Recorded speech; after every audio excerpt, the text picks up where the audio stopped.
So now we will start with our first panel.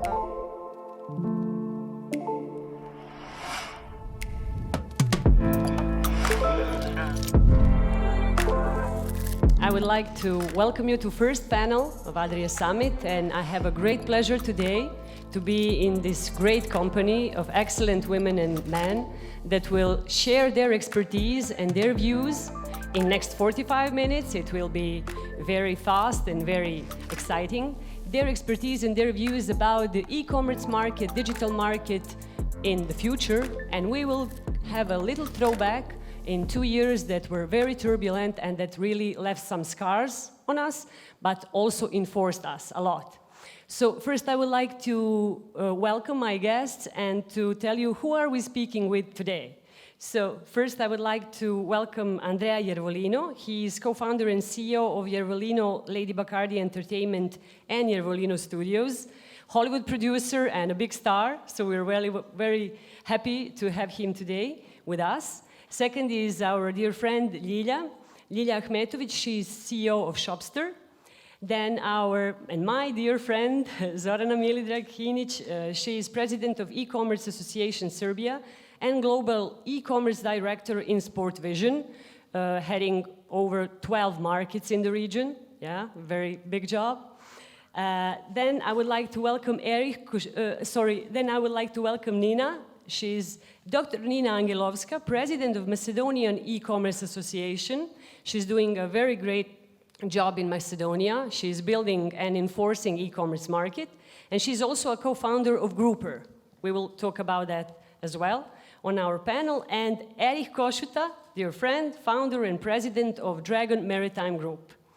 So I would like to be very short. I am, first of all, a journalist and person from media, so I will not speak a lot. I have first question for Andrea. Andrea, you will be the first, and you will all share the microphone. So first, you will have a panel after us, and you will explain in more details the nature of your job. But since people are now familiar with what you do, can you tell us how do you combine entertainment with e-commerce? What do you do in your company, not one, but 5, 6 companies, and how do you put these two industries together? In my point of view, I don't know, for many it will sound weird what I'm saying, but in my point of view, does not exist really different on watching a video content and buy a product. And this was always my vision since because I did my first movie when I was 15, and I saw the industry change so much. And in 2018, I had an idea, which I will speak about this after, that because all of us we know to watch a movie today, or it's free, because it's in a free channel, or it's in an AVOD channel, or you pay, because it's in a pay TV channel or in an SVOD channel. But if you think about deeply, free TV is the past of the AVOD, advertising video on demand. Now, pay TV is the past of SVOD, subscription video on demand. Two business exactly the same, evolved in the internet world, no? But in 2018, I say this very simple point. I say if they're thinking about the AVOD, advertising video on demand, so free content with advertising interruption, no? If there is a platform and there is a video content, but there is not the viewer, there is no creation of value. There is zero value creation. So the viewer is doing his contribution on creating a value in that very moment. So I say why people should pay or watch just for free a movie. I say people should get paid when they watch movie. So in 2018, I invented a new concept which I call AVOD, so reward advertising video on demand. So you watch a video content, you watch anything, and then you get paid because you are part of the creation of the value. So, and around that idea, I invented a whole business which I will speak about in a bit after. And in the end, by paying people, by rewarding people watching something specific, then you give them the opportunity in the same platform to spend that value in maybe the product which they saw in that video content. So what I believe is one big things in the future which connect my main job and the e-commerce is what I call, I know maybe technically it's wrong to call in this way, but I call this the first sharing economy of data, so connected with your data. So this is what I'm very focused now in my life. So I think this is the point. So you can watch something, you can earn, and buy a product online. So you are not only giving us the opportunity to pay for the video content, which is totally very popular thing now, even in Balkan region. Everybody now pays for streaming, for Netflix, Amazon Prime, whatever. So you are also rewarding us. I don't believe in that model anymore. I think it's past. Yeah. Okay. You will tell us more about that later.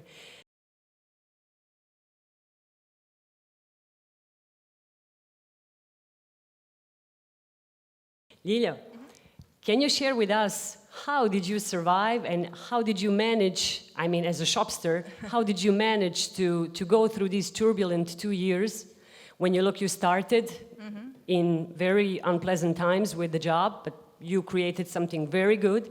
Can you tell us something about that experience? Well, I think that period, actually, that first wave of COVID was extremely challenging for all of us, including Shoppster, of course.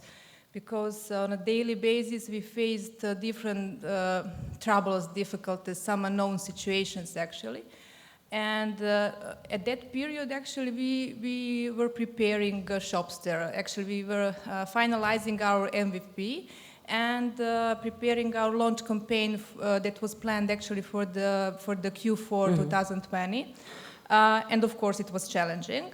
But to be honest, belonging to the United Group actually helped us, because United Group is really powerful, strongful group that operates in more than, actually it operates in 8 countries now, employs more than 15,000 people. Anyway, according to that, I had chance to cooperate with many other CEOs, which means to share with them my concerns, troubles that I went through, but also some solutions, some suggestions, in order to come together with them to some mutual solutions for many companies within a group. And that helped definitely. But from that cooperation with them, I definitely concluded that no matter how skilled you were and how experienced and well-structured, it was extremely challenging for all of us, for each CEO to manage all daily tasks and to keep the business on the track. At the same time, to manage all unknown situations, new situations, some new troubles, and to do that from your home, and to keep your eye on your children, their homework and your housework and everything else. So definitely, from my point of view, COVID pushed our boundaries of creativity. I think that we are now more creative than the previous periods. Yes. And just to mention that during the second wave, we launched business in 2 countries, Serbia as well as Slovenia, 2 completely different countries in terms of e-commerce maturity. Just maybe to share one indicator, for example, at that moment in Serbia, average revenue per user in e-commerce on a yearly level, it was around 80 euros. And in Slovenia, it was 380, which means that e-com in Slovenia was much more mature. And that's why actually we supported both countries with great, very attractive campaigns, 360 campaigns. And according to that, in Slovenia, we really achieved remarkable result. It was immense growth of more than 100% in number of orders, in gross merchandise value, in revenue. And I think that at that moment in Slovenia happened some perfect match of few factors. It was lockdown, great campaign, and also we had already prepared and digital educated customer. unlike Serbian customer. Yeah. And that's why actually we won. In Serbia, after that launch campaign during first year, we had been growing gradually, and we had some really good upward trend. But when we compare total realization during the first year in Slovenia with Serbia result was pretty modest. And that's why we had to invest much more in the education of the whole market, I mean customers as well as suppliers on the Serbian market. Great, Ljiljana, thank you. This is very valuable, and it's a great opening for a story that Zorana will share with us. You are leading 12 different markets in the region, which is really a lot. I can just think of too much, yeah. But like Ljiljana said, when you compare Slovenia to Serbia, it's very different. I mean, not only who has more money at the end of the month, but also who is much better educated, you know, regarding e-commerce. But Zorana has really good expertise and knowledge. So how different is to do e-commerce in Serbia, and you just pick some other country that is very different from ours? Yeah, okay. I have a bit different experience that Ljiljana mentioned. That's why I was wanted to take the mic and explain that kind of the story. Basically, if we talk about the customer, Ljiljana mentioned the education of the customers. There is always two sides of the coin. Okay, we have a different maturity on different markets. That is definitely true, and we as associations, all of us, we are working on education of that market. Especially there is a big importance of the media in that process. But if you look at the customers and what they want, either they live in San Francisco, Singapore, Belgrade, Ljubljana or Zagreb, wherever, they all want that seamless customer experience. Mm-hmm. And who is the one who's giving them that seamless customer experience is basically, that's us here. So what we need is to flip the coin and look at that other side of the coin, the head part. And we definitely need to educate everybody in the digital ecosystem. I believe strongly that that is the most important. So we need to have the strong, educated merchants, because as you saw, when technology is not working, you have great Mr. Landi who is saving everything. So if you have well-educated people who are running the good merchants, if you have a great logistics partner, if you have great payment system, definitely you can offer that seamless customer experience. So e-commerce Association of Serbia started with that academy 2 years ago, because we map out that we definitely need to educate everybody in that digital ecosystem. And we have more than 20 experts that are delivering their knowledge, their know-how. There is a lot of them from our experts for the academy here. So I think we are on the right place. You will get all of that education even today, and I believe that is something that is making the difference. Because if you want to have the proper power of e-commerce, of the digital commerce, and the future of e-commerce, you need profitability, and you will get that profitability from the loyal customer who is satisfied, and then you will get the how is the e-commerce and the digital commerce money maker. So it is important that we are here on the right place. We are going to educate merchants, and that's how we are going to give the proper seamless experience to the customers. So that is something that is changing from the market to the market. So the customer will get mature once we get mature. Yeah, we all remember the times when people were afraid to just use their card, you know, to buy something online. And it was in Serbia a pretty big deal, and I can imagine in the whole region. So Corona came, so everything exploded regarding online sales. I remember, you remember the time during Corona you couldn't buy any kind of home bicycle. So everybody bought home bicycles. So it exploded really. So I think now I can see that through media.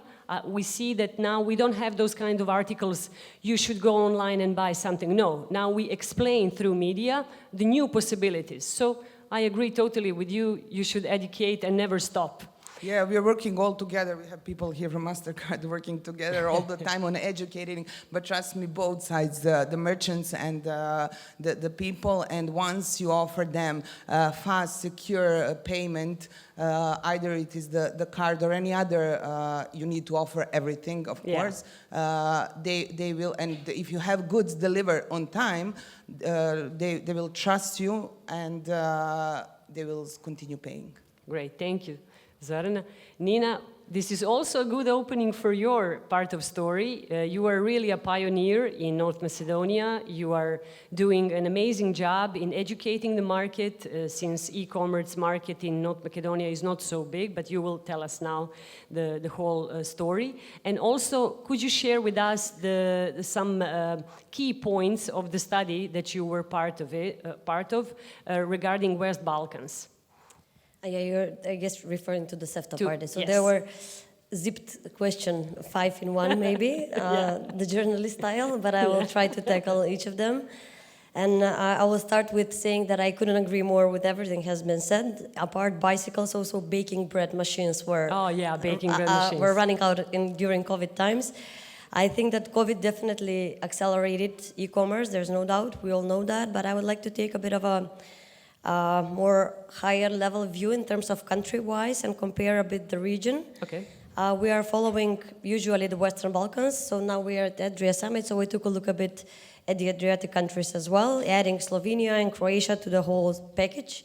Because when we are taking a look at how e-commerce has developed, how COVID impacted, it's always about, yes, e-commerce was accelerated during COVID, but how wise our countries will be, our businesses, and how ready they will be to stick the growth, how Ljiljana said that that businesses are more creative. I would add that they are more adaptive due to COVID as well. So taking a look at the eCommonomic e-commerce outlook in the Western Balkans and Adriatic countries, I think if we take a look at, because e-commerce is not just share of population buying online, people need to be connected to internet, they need to have payment cards. We are looking at the country level B2C e-commerce readiness index, like how ready the country is for e-commerce development. We are looking into logistic performance index, delivery, network readiness index, and all these indicators all together. You would see a very similar pattern across all indicators, meaning everybody is similar except for Slovenia, which was mentioned, and Croatia. So this Slovenia and Croatia are basically bouncing in all the charts. They're leading. In some parts, they're even above the EU average. Then in the middle, Serbia, Macedonia. And in the left part of the charts, usually is, I guess you're calling them ponavljači, steady kids. Those are Albania, Kosovo, Montenegro, and Bosnia as well. They are somewhere on the bottom of the chart. So if we take a look at internet penetration, basically the region is well connected. The level is satisfactory, not near to the developed markets, but still. But when we take a look at the numbers in terms of share of population buying online, we see that so Slovenia is leading. 79% of internet users, according to last Eurostat data, are shopping online, made at least online orders in the past 12 months. Then Croatia, the EU average is 74%, just to give you a comparison mark. And then Croatia has 70, so somewhere up a little below EU average.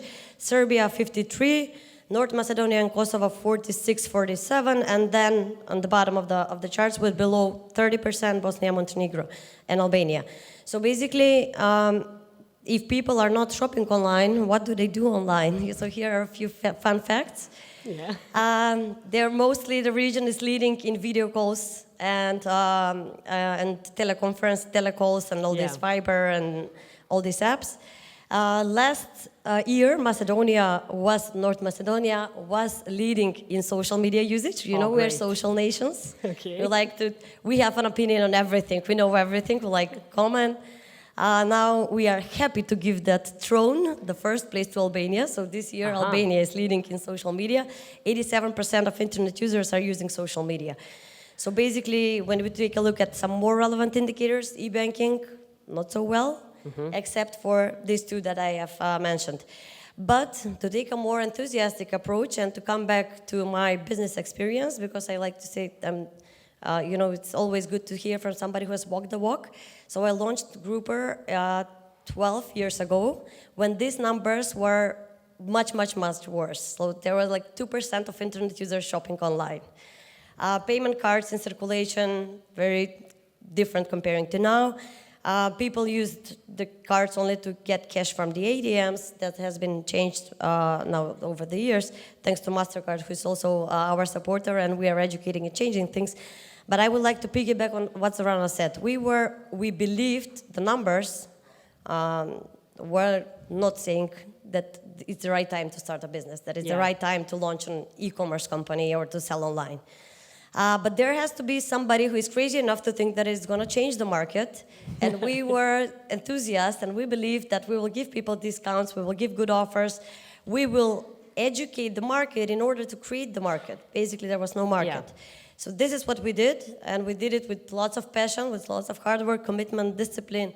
And the business was growing and growing and growing, and we were recognized as the game changer in Macedonia. A few years later, we launched as a franchise in Kosovo, and a year ago, Grouper was acquired and became part of the Polish group Asseco, through Payten.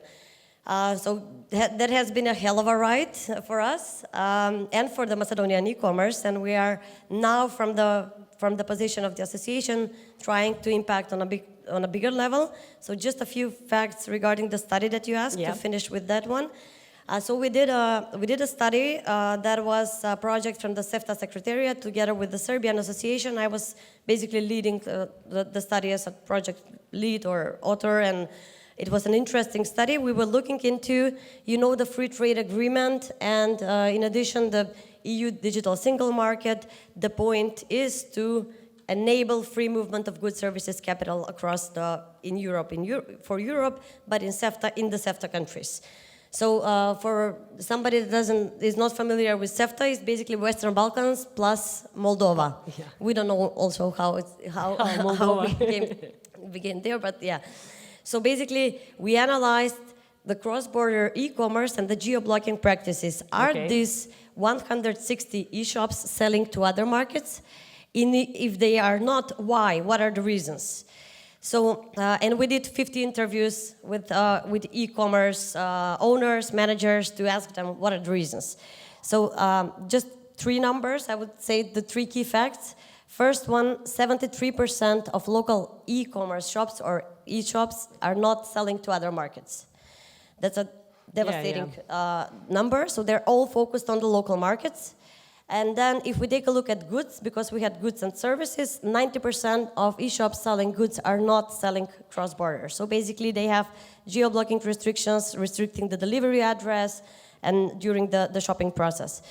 So this is not very encouraging, but on the other hand, it's a bit logical, because if we take a look at the reasons why these companies are not selling to other markets, first, it becomes the customs procedures and the high fees and the complex procedures that are discouraging businesses to even think outside the local market, because each market is separate, and it takes a long way before we can see the S.p.A market as one integrated market of 20 million people and 1 billion worth of e-commerce, as the numbers say.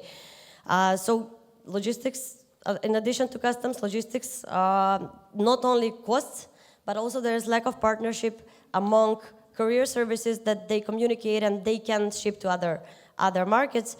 And the third one is, of course, the lack of standardization. There are different laws, different procedure, languages. There is an investment that can simply not be justified if a company wants to expand in all the other markets, basically has to operate as separate not utilizing the benefits of e-commerce. So far many obstacles, but a lot of good perspective. If we change this and that in the future, maybe this region can really flourish. And Erich is a great person to tell us something more about the distribution. And you remember when we prepared when we had interviews for this panel, you several times told me the word speed. Everything speeded up, now the business is much faster than it was before, and we are all aware of that. But you also told me how very strange is to buy something or to order something from Ljiljana and ship it to Belgrade. It will cost you more, it will last more than, I don't know, pick some other town and bring it back to Belgrade. Please share with us your insights about that. Thank you, Jasmina, and good morning, everybody. It's a word that I heard several times today, logistics. I'm from a very traditional business, one of the oldest industries in the world. There are some older than us, but we are among the oldest ones, and basically nothing changed in the last 2,000 years. And everything that you see, everything that was shipped from the United States or China or Southeast Asia came here in a container, most probably. And this container travels with a document called Bill of Lading that is the same document in the last 600 years. So we are talking about super traditional business. Super traditional, okay. But now has to adapt, has to change in order to meet the demands of our customers. And yesterday evening I had a fantastic dinner with Marco, and he's inspiring. But I've been thinking this morning about one fact that maybe 10 or 11 years ago I was visiting my father's company for some months in Italy. I was living in Belgrade at the time. And I couldn't connect through the network in the company my Mac. I had a Mac computer. So and everybody was desperate. We're using Windows. Sorry, but I said, okay, leave me alone. I took my iPhone. I went to the Apple store and I ordered a printer. Okay. This was early afternoon, after lunch. The next morning, I had my printer in the office. I connected it, and I was working. So we're talking about 10, 11 years ago, okay? So at that time, the customer experience was already very, very high for Apple. Today, we are talking about these containers coming from China or wherever, coming to Europe, but we still have so many factors. Everybody knows what happened 1.5 years ago. A vessel went through the Suez Canal. Somebody did a mistake. There is an Egyptian guy. There is a pilot. So the pilot is somebody that is, instead of the captain, is piloting or let's say driving the vessel through the port or through a channel. He didn't calculate it well, the wind. He was on Facebook maybe. And this Egyptian guy, maybe paid $500 a month, blocked the global economy. Yeah. Okay, so we all think about speed and everything, but then there's still the human factor. Okay, so we still have to calculate that we have the human factor. But yes, today, this morning I had a conference call. We have a customer from China that works with Amazon here in Europe. He sends his containers to Koper, which is just next door here in Slovenia, and he wants 700 deliveries per day. Mm-hmm. Okay, so this is challenging also for us. So COVID changed the whole industry, also for us. So that means that we have to think with our customers, if something happens like the Suez Canal, how we are gonna solve the problem, how we're gonna deliver the goods to you consumers, how we're gonna be on time, because if we are not on time, then you consumer, you are mad at her. You're not mad at me. Obviously, she's gonna be mad at me, but logistics, yes, is, and this 2 days here are very inspiring for me. I see where we are going, you know, so where that from this very traditional and old-fashioned business, we are going to something more sophisticated, super integrated with your systems. So it's not that, you know, that we are going to live in our systems and wait for you to call us. No, we have to integrate with you. We have to have the information, what you need. We have to have the information from your supplier. We have to have the information also from our suppliers, the shipping companies, the trucking company, the custom, the forwarders, and everything. So we have to put all these factors together and to offer a seamless service, you know. But still, there is the human factor. So if the truck driver that carries your goods had a rough night yesterday and he wakes, you know, a little bit late, you know, the cargo is going to be late, you know, and you're going to be mad on somebody. You know, Yeah, so. but can you share with us now that part of story regarding the robots and automatization of the whole process? We talked about that, and you told me that actually the Balkan region is not competitive at all regarding warehouses and the small cities that are actually building all around the world for the storage of the goods.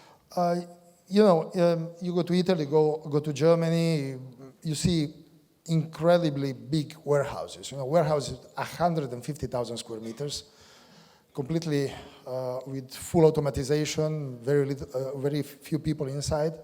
You know, computers, artificial intelligence working for us. You need to send this glass to Belgrade from Croatia. It will take you 1 week. It will take you one week. Because you have to call the courier. The courier will pick it up and will send it to Belgrade. But then you have what? You have a border. You have a custom officer that says, wait, I have to check now whether the value of €1 is really this glass worth €1 or is maybe worth €2. You know, and then you will have to wait at the border. And then you get your cargo custom cleared and then delivered to Belgrade. So still, very big challenge is borders. You know, when we were talking about Albania, Montenegro, North Macedonia, Serbia, Bosnia, they're still not EU, so you still have to apply in every single country. You have to apply to the customs and ask to import your glass worth €1. Yeah. Yeah. Okay, we'll talk more about that later. And now I would like to ask Andrea, can you please pass the, yeah. Well, can you share with us your story, how you launched the business in Serbia 2 years ago? I think it's now almost 2 years ago. You actually came here in Corona times and you started building an animation studio in Novi Sad now, in Belgrade, with a lot of people. Yeah, okay. And this is that was also part of our question, how to manufacture something locally and sell it globally.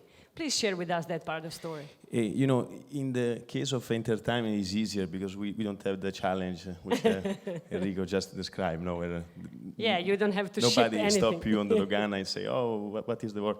So for us, it's much easier. Yes, we started these 2 animation studios in Serbia, which are now considered the #1 studio in the Balkan. And in a very challenging time, because I remember I was in Serbia and I actually met Enrico when everything was closed, and I was shy to speak Italian because when people say, are you Italian? The COVID after China was in Italy, and I was sitting at the bar once, and the guy came after to clean the things which was, I said, wow, I had to make it look like I'm not Italian, no? So I remember at the time everyone was leaving Serbia, all the office was super empty, and my company are publicly listed in the exchange and Paris. Microphone maybe. Yeah, you broke the microphone. Sorry about that. Okay. So you know, when there is a difficult time in the stock market, you push your shareholder to invest. They say, "Are you crazy?" I say, "You know, I'm not crazy. I'm just thinking this is not a new normality. This is only just a moment." So in the end, I convinced them to do this investment, And actually, I think we did an amazing things, because my vision is I started to produce movie at the age of 15, but then I went in USA. And what I learned in USA on the international distribution system, I say actually the main advantage is to produce in small country, in local country, and do the distribution by taking advantage of something similar as the challenge which you have, but for us actually is an advantage, which is the quota system. Quota system. You know what is the quota system in the intertime? Everyone know? Okay, so the quota is, I give you an example. In the video content industry, so in the movie industry, TV show, whatever, the main market, the number one market where you make most money is USA. The number 2 and the number 3 is Europe or China. China or Europe. Depends. Now, how many movies do you think are produced in USA every year? More or less. Nobody. 1,200. But if you count the non-very professional one, there are 2,000. Now, how many movies do you think can get a distribution in China? Based on the China government restriction. US movie which can get a distribution in China. 100, yeah. 100, Yeah. another number, just 34. 34. 34. Yeah. So basically, you have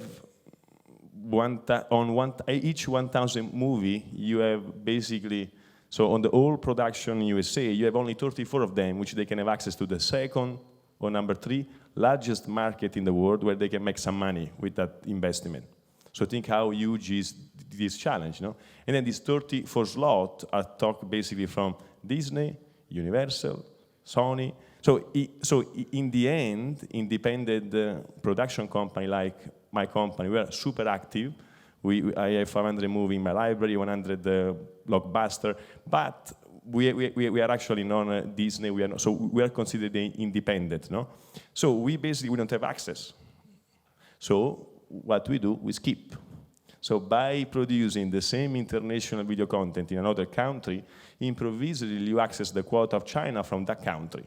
Now, how many production company in Serbia does movie as we do with Johnny Depp, Nicole Kidman, nobody. So the whole quota is our quota. So improvisely we become Disney, no, in 1 second. So and the motivation why we're giving, and then in Europe is there is a similar things, but I will explain this after. So in the end, the concept is we are giving an amazing opportunity to Serbian artists, because you have an artist which up to the day before, the only things he had done was a draw in his bedroom, and the day after he became a movie director with directing Johnny Depp, for example. So for this guy, it's a huge opportunity, but actually for the business, it's an amazing opportunity too, because in the end, what we have done in Serbia until now is actually more successful than one we have done 2 years before in another country, because the artists are so hungry of doing beautiful things, and they did an amazing job. So this is so actually, being a small country, I think is an amazing advantage. You just need to be smart how to go around, no? Okay, thank you. Ljiljana, we have like 7-8 minutes to finish, but still... Speed up again. Yeah, but when we made arrangements for this call, we also talked about whether we think maybe that's a futuristic thing, but let's just put it on the table. In Balkan region, we love to go to shopping malls. We like to touch stuff and then to buy. But also the e-commerce is growing a lot. So I think that actually in this region, shopping bags are part of our lifestyle. Yeah. So what do you think? Will ever e-commerce be ahead of classic shopping in Balkan region, or? From my point of view, that's not going to happen in near future, actually. We went through 2 years of exponential growth because of this COVID situation, and definitely online is going to grow, to rise, but the pace of growth will slow down. And I think that is logical after these very 2 specific years. And if we look into some concrete figures, For example, something that I follow, Statista data, worldwide, I'm talking about online share in total revenue share, retail, sorry. Value in 2019 worldwide, online share was around 13%, I think. For this year, it is projected to hit around 18, and at the end of 2025, it will be around 22. Then Southern Europe, that involves also this region, Adria region, Serbia, Slovenia, Croatia, Bosnia and Herzegovina, North Macedonia also. It started in 2019 with around 5.7, just 5.7. In this year, it will hit probably 11, and in 2025, around 15. And Serbia, in this year, it will hit around 4, North Macedonia 4.7, but Slovenia 10, and Croatia 9.9. So due to these figures, there is a lot of room for additional growth. That's why all members of ecosystem, ecosystem has to do their own job. We have to build additional awareness of all benefits of e-commerce in terms of its simplicity and availability and cost effectiveness, all other. But when I'm talking from the Shoppster point of view as one regional platform with the great potential, definitely, something that I really expect if we want to grow, I expect a faster transformation and adaptation more from the suppliers and seller side, because they really have to recognize the full potential of e-commerce platforms as their new sales channel, and they have to use them absolutely, because at this moment they're still not prepared according to their operations, logistics, and everything else to respect some e-commerce rules. Especially, we can see now actually one upward trend in number of e-commerce players, especially in our region. And I'm talking primarily about generalist e-commerce, just like Shoppster, because we are combining 1P and 3P models. And through that combination, actually, we are offering to sellers, to suppliers, different business models that are more in compliance with their existing model. That's why it is important to use that chance and to start with the transformation of their technology, of their processes, order management processes, after-sale processes, and everything what is actually needed to go further with e-com. Okay, thank you. And it's also a great opening for one thing that will definitely happen here in Balkan region. Zorana told me about the new trend in e-commerce that is going to happen here. It's called R-commerce. So please share with us a few points about that. Yeah. First of all, we have to talk with okay, definitely broke the mic. To improve that Serbian results, to give them better insights, because I believe that results are much better. Regarding we were talking about the Q-commerce before, about that fast last mile delivery, then now the huge trend, and it's a good opportunity to Ljiljana, for the Shoppster. I believe that they can be the one pushing the trend on our markets, in our region. But what is the R-commerce? It's about the second-hand goods. So at about the year 2025, it is expected to be around $75 billion market of R-commerce. I know that for this region, we are all more into the branded new goods, and it is really status symbol for us to buy, to go to Milan to buy all the new stuff. But the thing is that we are moving from the fast fashion to definitely to the slow consumption. So that's why I believe that the next big trend in this region. We have to change to that second-hand goods, second-hand sales. And it is not only with the used goods, but also with the unsold goods. So you have the Chanel bags selling on the eCommerce, or Zalando also launched their eCommerce application. So that is something in the future, because we have that problem with slower logistics, slower production. We will definitely have to use the new way of selling the goods, a new way of fashion. So I believe this means I have to stop. No. We don't have totally that much okay. time. Do we have like 5 minutes more? Yeah, okay. Okay, so definitely there is a huge opportunity, and the future in terms of digital commerce. When we talk about the artificial intelligence, blockchain, you will have much smarter people talking about that part after this. So I'm just now concentrating on the trend regarding the sales and fashion, because I would like to have that Chanel bags on Shoppster, Yeah, for example. why not? Why not? So hopefully we will have that in our region. Great.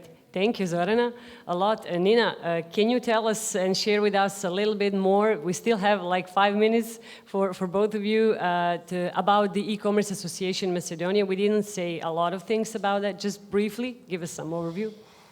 Just briefly, we launched almost 5 years ago the association, and the main cause or motive to launch the association was because we as grouper were having lots of challenges in terms of regulation and stuff, and I would go to the ministries and lobby and try to change things, and they would say, yeah, but you're representing only one company, and usually it goes like that we can support only one company, you need to represent an industry. So I said, okay, if I come and represent an industry, will you do this? And they said, okay, let's try. And then we went and launched the association and came back with 20, 30 members the first 3 months. Oh, great. So great. we really love what we do. We are trying to move and to create a more favorable environment for e-commerce growth in North Macedonia. We work with the region. Serbia was launched, I think, a year, maybe something like that after us, and we're cooperating. Also, the other countries, we're encouraging them to launch their associations, the ones that they don't have. In a nutshell, what we do, just some recent projects, we each year publish an annual e-commerce analysis report. We map the progress and we form recommendations for the challenges that we map. So basically we take the actions right from the analysis. We are organizing each year the e-commerce conference. We started, this will be the 5th edition this year. We are working a lot in the past year on the gray economy, because as the registered and legal e-commerce economy grew, the gray economy grew with even faster speed, especially on social media and unregistered subjects who are a challenge to the registered companies. So we do also, we are working on a very big platform, which is ecommerceforall.eu. This is a platform that is basically presenting all 7 SEFTA countries, the Western Balkans plus Moldova, as I said, in terms of regulation, delivery, payments. So basically we want to give a tool to businesses on easier to get the data in user-friendly manner if they want to expand and sell in other markets. Okay. So I have a lot of other projects to share what we do, but I will leave that maybe for some other time or chat with somebody who is interested more. Yeah, during the conference. Okay, Yeah. Thank you. Thank you. Erich, you have this opportunity to close the panel Big today. responsibility. Yeah, and big responsibility. Yeah, so what's your look? What are the main obstacles for Balkan region, and what can we really do in future 3 to 5 years to speed up the business and the mutual cooperation within the countries? How can we cross the border easily?